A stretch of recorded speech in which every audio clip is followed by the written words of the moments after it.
Well, hey everybody, and welcome back to It's Only Food with Chef John Politte. Today, we're going to be showing you how to make Ethiopian chickpea stew. Cue the music.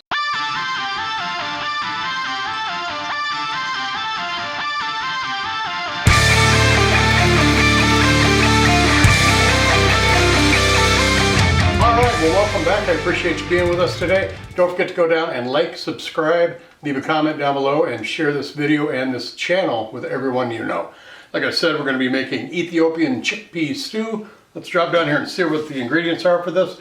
We have got 1½ cups of vegetable broth, 1½ cups of diced onions, 1½ teaspoons of paprika, 1/8 teaspoon of cayenne pepper, 1 teaspoon of cumin, 1 teaspoon of coriander, half a teaspoon of cardamom, half a teaspoon of cinnamon, half a teaspoon of garlic powder, 1/3 teaspoon of ground ginger, 1½ cups of diced tomatoes, fresh, 6 garlic cloves that we've minced up, 2 cans of drained and rinsed chickpeas and not pictured, 1½ cups of water that we'll be using. All right, you will find the recipe link for this down in the description box. That link will take you right to my website, itsonlyfood.biz, where you're going to find a ton of other recipes. Hope you give it a try. Check it out. We got everything done, prepped, ready to go.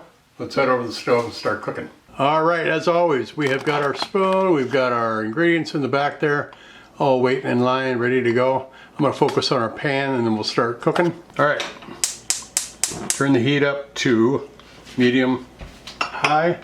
I'm going to throw our onions in.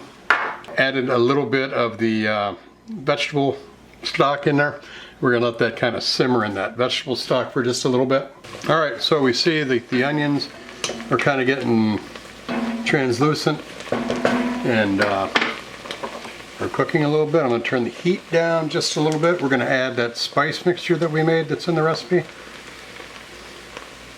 Of course, that recipe is in the description box. That'll take you right to my website where you can get that recipe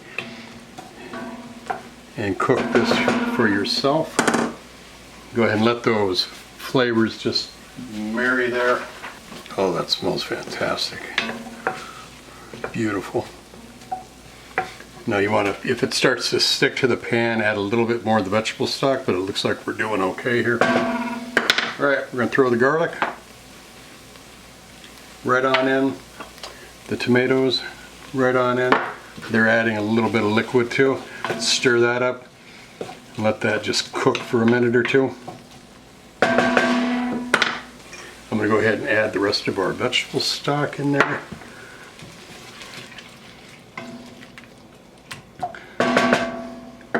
Building flavor from the ground up. We're going to be blending this, so I'm going to cook the garlic a little bit longer than just getting it hot and shedding off its aromatics. I want to get it cooked a little bit because I don't want to be biting into raw garlic. So I'm just going to let that sit for just a minute and cook. I'm going to actually put the lid on and let it trap some of that heat and cook it.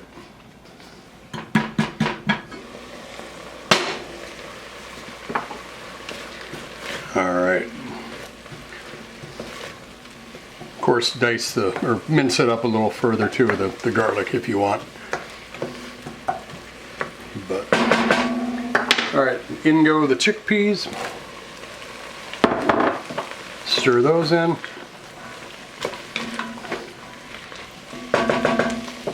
And the water. Stir it up. We're going to cover this up again and let this cook for about 10-15 minutes. All right, cooked it for about 10 minutes there. Like I said, we're going to blend it with an immersion blender, so I want to make sure everything's kind of cooked.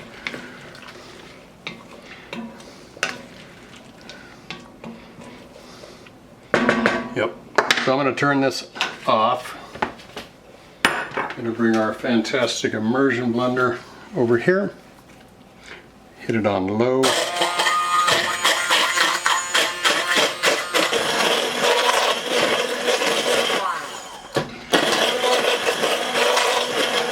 All right, I'm not going to blend it too much because I want to be seeing little bits of stuff in there. I don't want to blend it so fine that I can't see the elements of the recipe in there. So I'm going to stop there.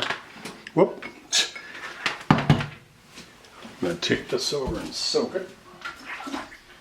I am going to add a little bit more of the stock. Some more water.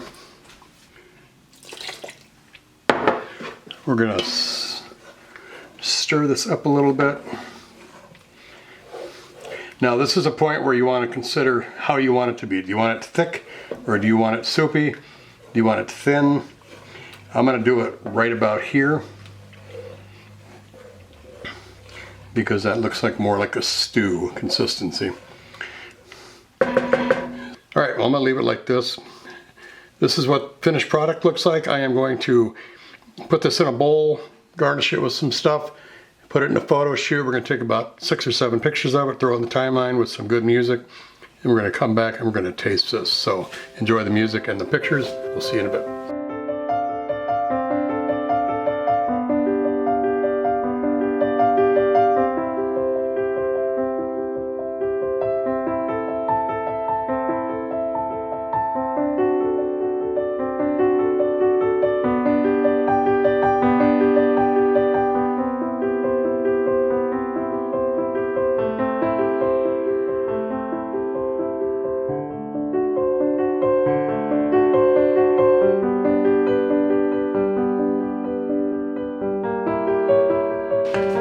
Beautiful pictures, beautiful food.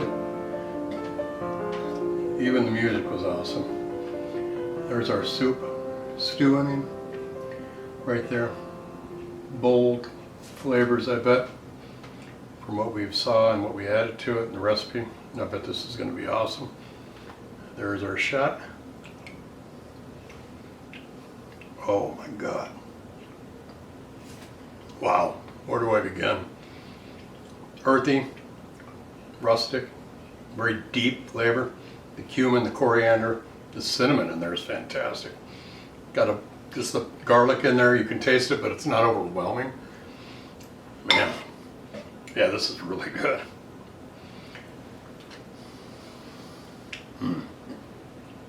We added no salt, no base to it of any sort, like chicken base or anything like that, and it's just so deep, so good. It's got a hell of a foundation.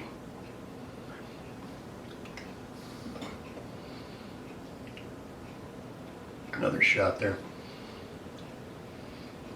Yeah, this is really good. I'm going to hit it with a little bit of lemon here, just to see.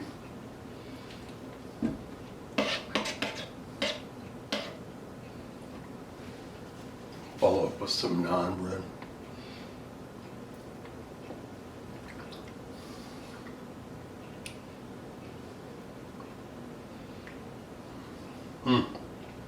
The acidity of that lemon really makes it zing. Well, I think I know what I got for dinner tonight. Alright, we made some Ethiopian chickpea stew. Fantastic recipe. Down in the description box you will find that link. And I even got the link, I think, on my Amazon store for that wonderful immersion blender we used over there if you want to check that out. Ethiopian chickpea stew. Fantastic. My dinner. Take care of yourselves. Thanks a lot for watching. We'll see you again real soon. Bye-bye. These rappers don't listen. Well, let me show them something. You hear that beat bumping from the soul kitchen. Now what you fixing up? Good food, soul food, come and pick it up. These rappers don't listen. Well, let me show them something. You hear that beat bumping from the soul kitchen.